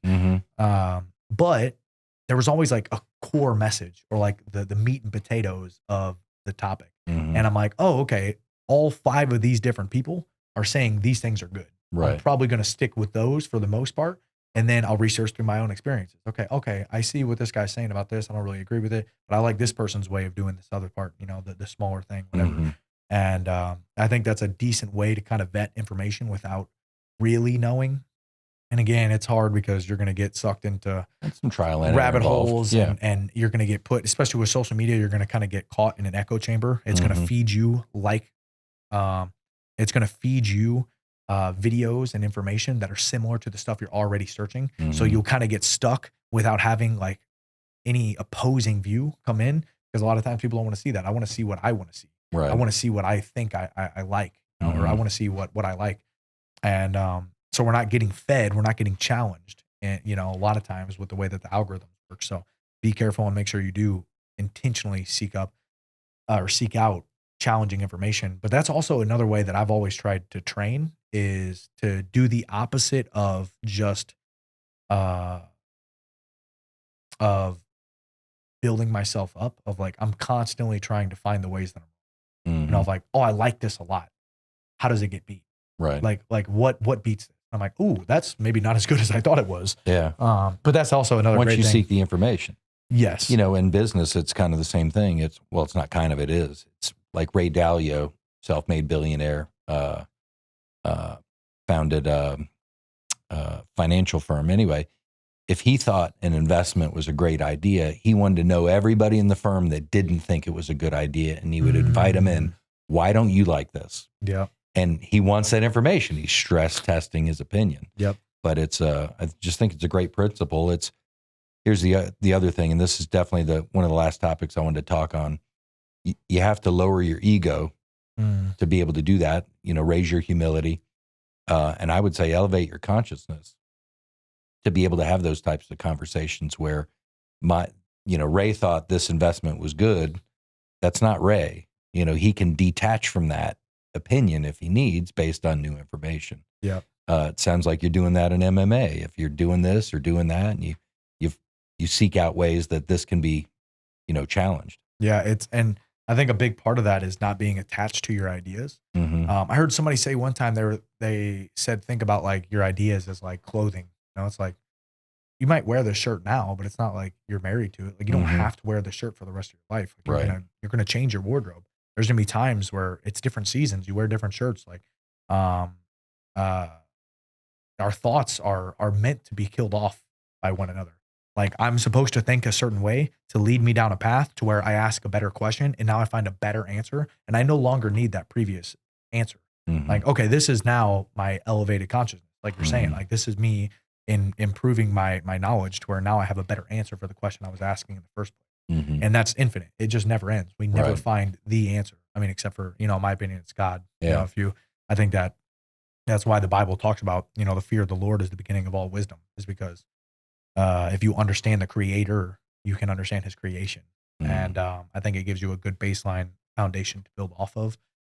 Man, even from like a secular point of view, I just encourage everybody to like, there's so much wisdom and knowledge, even from a secular standpoint of like not believing in a creator, but like, dude, infinite amount of knowledge and wisdom in the Bible and in Christian principles and things like that.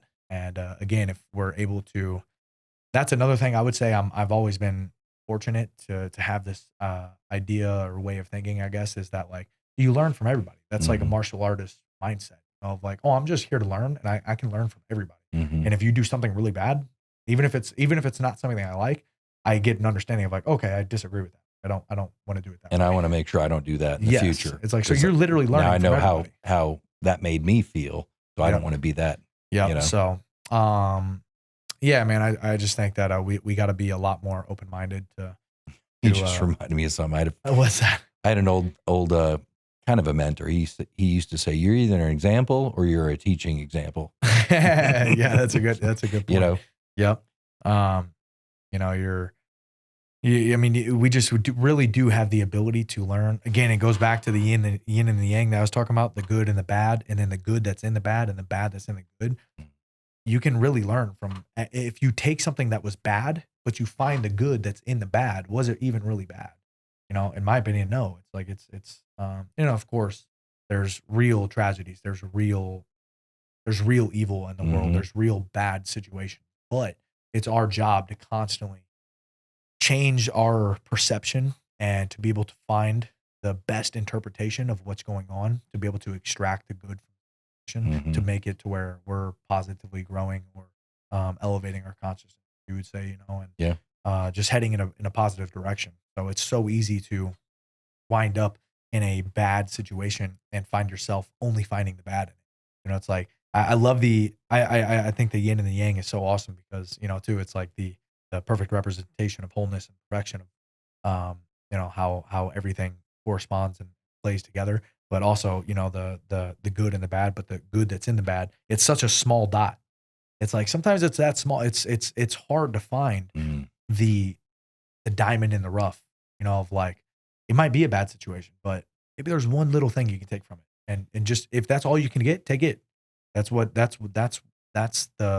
level of the game you're on, and that's the information you needed, and that'll lead you to the next thing, and it'll just never stop. A couple of my favorite books, we were talking about books, is Master Key to Riches and Master Key to Riches, and it's a Napoleon Hill book, Think and Grow Rich.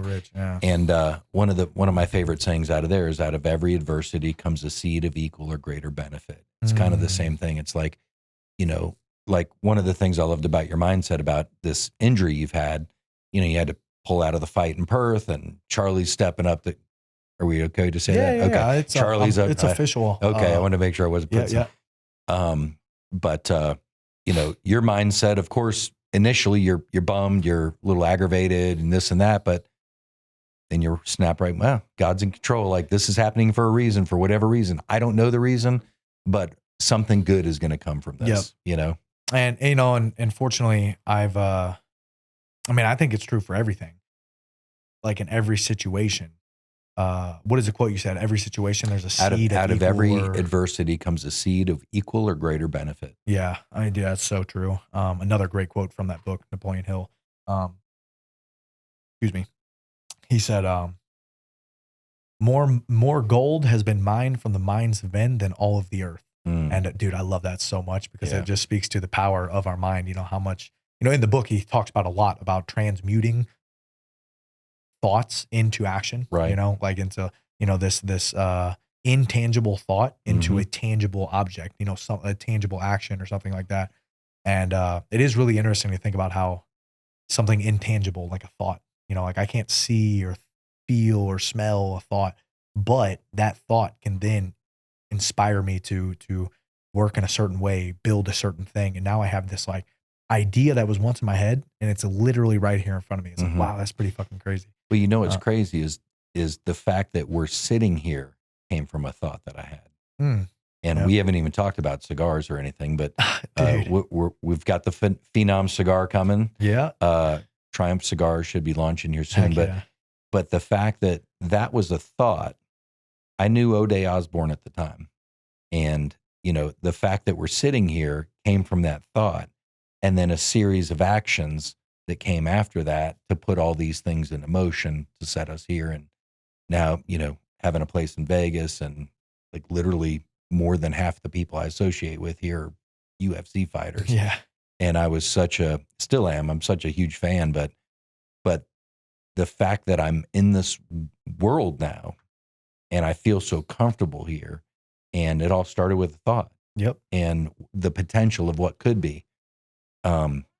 That's the power of the brain, That's why it's so important, man, to have a good mindset. It's like, it really is going to dictate where you end up in life, what actions you take, people you surround yourself with, the quality of your life is dictated by our thoughts. And that's actually, you know what? I think I was 24, something like that, 23, 24. I had an injury. I was sitting out of practice one day, and again, I was already kind of looking at the game per se differently, of like, it's not just about being on the mats, it's about how I can be better off the mats. And then I correlated like, oh shit, I'm getting better all the time. Bruce Lee says, when I'm training, I'm training. When I'm eating, I'm training. When I'm sleeping, I'm training. When I'm reading, I'm training. When I'm meditating, I'm training. Like, everything is training. Everything is accumulating to the totality of who you are, and who you are is what's going to dictate the, how good you are on the mats, or how good you are in business, how good you are as a husband, how good you are as a father. All of it matters. You're always training. And, anyways, I was sitting on the side of the mat. I think my knee was messed up, like almost blew out my knee. So I came in, I was just watching sparring, watching these freaking super high level rounds at Killcliff. And, I was thinking, there was a guy there that was like kind of even record, great fighter, but he was only like 4-4 as a pro, something like that. Had just as many losses as he had wins. And then there was a UFC fighter that was like 23-2 and super successful. And they were having really good rounds. Like, they were really close, really competitive. Like, man, what in the world? How that shouldn't be, right? Like, it's so close. How could they be so close in skill here on the mat and have such different outcomes in the cage? And it's because of the mind, because of the ability to, again, deal with the lights, the pressure, the nerves. Who can do it when it matters? Right. And, man, I think one of the reasons why I was so distressed with the Charlie Kirk stuff is because of just like all the stuff we're, seeing right now with, there was a school shooting that same day.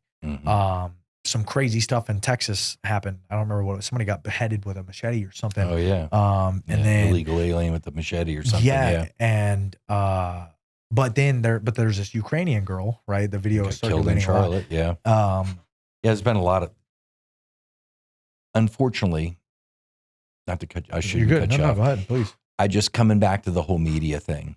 There's an old saying in media, if it bleeds, it leads. Yep. And it's unfortunate that there's probably 350, 330 million Americans that had great days. There's all kinds of positivity going on. But unfortunately, we know about these things because if it bleeds, it leads. And, but yeah, it's easy to get distraught when we're seeing, if we're just being fed these divisive, negative types of things. And that's where we have to be careful. And the reason I was bringing up that one is because dude, I've never actually almost had this happen, have like a legitimate panic attack where I'm like, dude, watching the video of that girl getting fucking stabbed. It was bad, dude. That was one of the most unsettling, but nothing she could do. She's just sitting there. Dude, I know. It was so, it was brutal. Just like a real act of evil. But what was also really, really tragic to me is that it seemed like nobody was doing it. Everybody was so desensitized, they just sat there. And I wouldn't even say desensitized. I think people underestimate how severe those like performance anxiety, nerves and pressure and stuff are. Of like, it's really, we would all love to sit and think, man, if something fucking happened, I'd be the one. I'm going to be the fucking hero. I'm stepping up. I'm standing up for what's right. I'm not letting anything happen. And then that moment comes and we have the chance to actually do that thing, but we're crippled by fear because we never actually practiced doing that thing. And just like in a fight, if I'm going to fight how I train. If I'm not training for all of that pressure, all those nerves, if I'm not training harder than I'm fighting, there's not a single chance in hell I'm going to show up and be able to do that stuff fight night because the pressure of the moment is so much greater. That's why when you see these people that are able to perform in high stress situations, or you see, or if you see an individual on the street that does step up and have some heroic act and step in a moment of, some sort of chaos, like in a situation like that. Dude, it's so admirable because you're like, wow, I know that must have been so hard to actually take action on because it's so easy. It's so comfortable for us to sit behind a screen or here on the podcast even and talk about like, oh man, I would be freaking, if I was on that bus, I would have smashed that dude. I would have grabbed that chick. With a knife too. Yeah, 100%. It's scary. You're risking your life. It's messing fucking with them. scary. But that's why we constantly have to train to combat that weakness that we all have. The fear of having something bad happen. Like, dude, truly the most scary thing to me is like the only thing to fear is fear itself. Getting into a situation where I'm like, I have to do something. I need to step up and take an act of valor. And like, I might end up dead. I might, something bad might happen to me. And then I chicken out, dude, that terrifies me. It really does, because I see how easy it is to do in a fight when I'm like, I'm in a fight and there's fucking punches and kicks whizzing past my head. And subconsciously I'm like, damn, like that shit's going to knock me out. I'm going to break my jaw. I'm going to break my face. But I know that in order for me to even have a chance of winning, I got to step into that fire. So I see how easy it is to be tricked by my mind to being like, oh, I'm going to get on the passive side. Like I'm not stepping in. I'm not doing that. It's the fight or flight kicking in and the survival instinct. Yep. And so it just, man, I think people, I'm probably a psycho about it, but I'm like, dude, we got to train every single day. And again, it's not training just martial arts. It's training for life. It's training for life. It's not, I don't care if you're a doctor, a lawyer, a husband, a mother, father, which are the most important jobs in the world. If you're a teacher, whatever, training to be the best that you can be in order to make sure that when it's your time to impose your will onto the world, that you have the ability to do so, and you choose the right action, and you're able to take that action. You know, you're not frozen by fear. You're not scared of the repercussions or what might happen, but it takes diligent, relentless practice of being able to actually pull the trigger. Yeah, I agree. And wrapping up, because I know you and I could sit here and probably do this for another 3 hours. You're obviously in your prime. I really feel like you're just scratching the surface on your career, but I know that UFC isn't everything to you, or fighting isn't everything to you. What are some of your aspirations post fighting? Man, I got all kinds of stuff I would love to do. I can't wait to try to be the best coach that I can be. I think you'd be a great coach, man. You're so fired up and passionate about it, you know? Yeah, I am very passionate about public speaking. I know is in the possibility, the realm of possibility. Yeah, for sure. I really feel a calling on my heart. I think that all of us have it. I think that all of us are called to be the best that we can be, to be the best in whatever field it is that we pursue, and to make sure the impact that we inevitably have. Like I said, like we don't get to choose whether or not we have an impact. We have an impact, but we choose whether or not it's positive or negative, and we also choose how much positive or how much negative of an impact we're going to have. So, I'm really just trying to have as much of a positive impact and truly enjoy my life while doing so. And so align myself with the things that I find fun and enjoyable, while simultaneously pursuing my purpose of, trying to be the best version of myself and positively impact the world and other people's lives as much as possible, lead people to God, and just be a force for good in this world while I'm here. And I think that a good coach to me has had such a profound impact, of like, and the reason I think that is because we were talking about this earlier about how we have to bring down the barriers in our mind, our ego. We have to humble ourselves to seek out information and knowledge. And whenever you're going to get trained by somebody, I'm coming to you with an open mind generally, of being like, hey, fill me with whatever knowledge or information I'm supposed to have on this.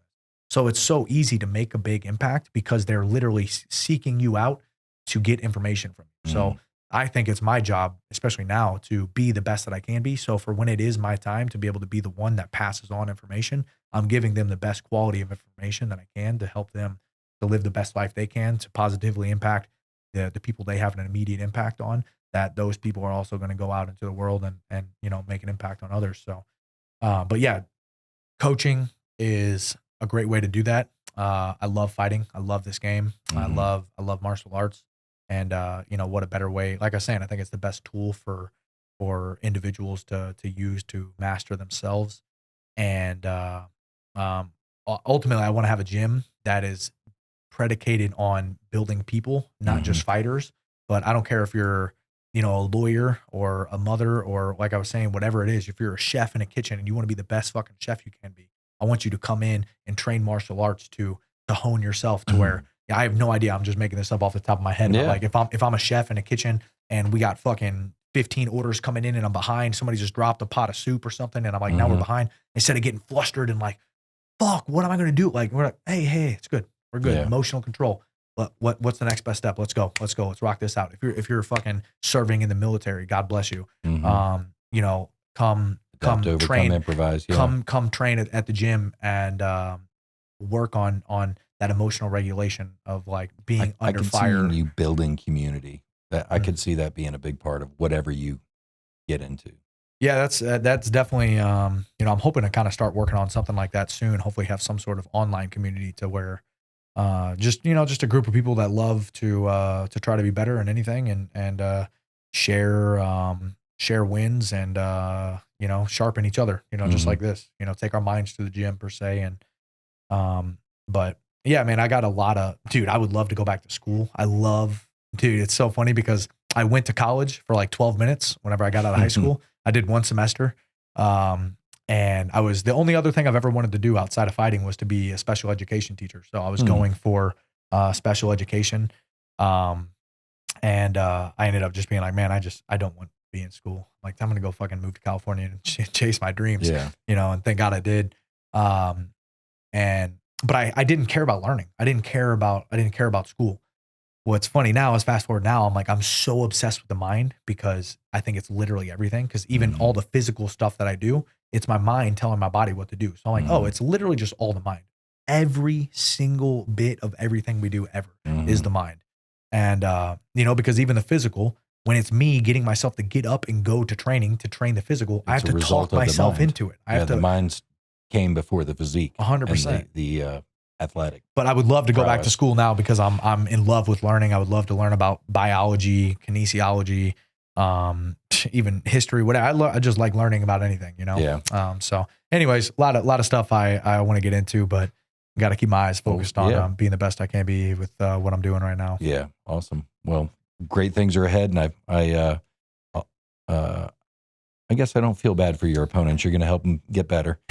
But thank you for joining me, Evan. It's been a great conversation. And thanks for joining us on the Brian Smith 5 Things podcast. We'll see you next time.